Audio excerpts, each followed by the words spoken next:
Connect with your child.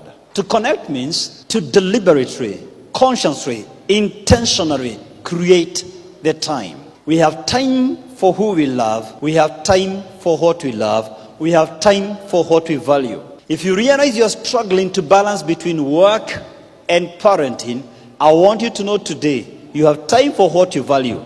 In other words, perhaps you don't value your children, you live in deceit. I'm saying this because I've had men tell me in parental meetings, I've talked to so many of them, virtually in every continent. And sometimes I do lengthy trips. I'll be speaking in the US from April all the way to December in different states.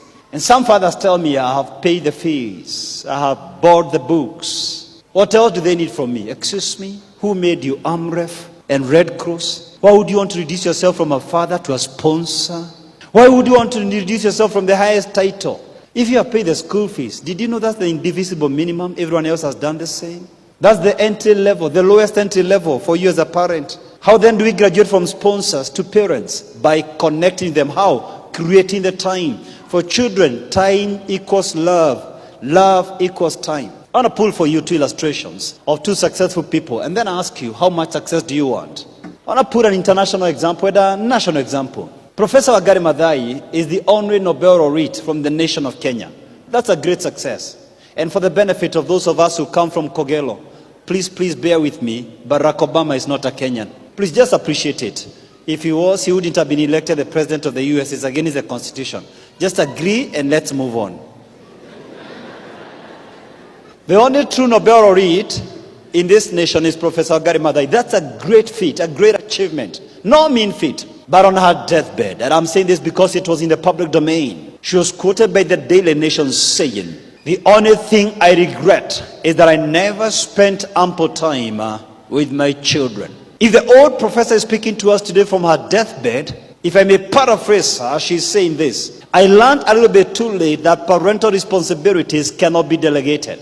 I learned a little bit too late that in matters parenting, you can't pick it up from where you left after putting up the apartments and earning the rentals, after putting up a nice business, after building your career, and then pick it up from where you left, because the growth of children is irreversible. So this I regret. Yes, I'm a Nobel laureate, but there's something here I can't make up. I can't make up for the time I lost with my children. By the time he died, President Nelson Mandela was by far the leading icon in the world. Indeed, I've quoted him more than any other person in my books. It's my hope and prayer you are not going to quote, I'm going to tell you out of context. Sometimes I wonder, having saved a great nation from the forces of apartheid and by extension, humanity's freedom, having spent 27 years at Robben Island behind the bars, walking on rocks, is it possible? Deep down in his heart, having lost 3 of his own children to HIV/AIDS, he may have questioned his priorities. Is it possible? He may have thought to himself, if I needed to save a great nation, just maybe, I did need to start a family.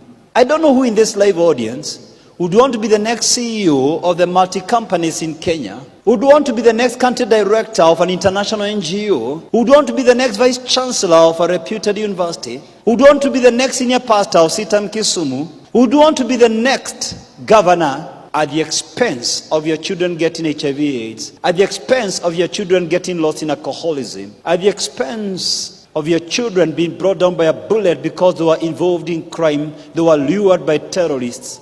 You see, for me, if my precious mercy walked out on me because of misconduct, for me, if my son Zeke, if my daughter Ivy someday told me, Dad, if only you were there for us like you went inspiring people around the world, if only you kissed away our tears, you understood our heartaches, maybe today I wouldn't be in prison. Maybe today I wouldn't have been wrecked by drugs. Maybe today I wouldn't be in ICU.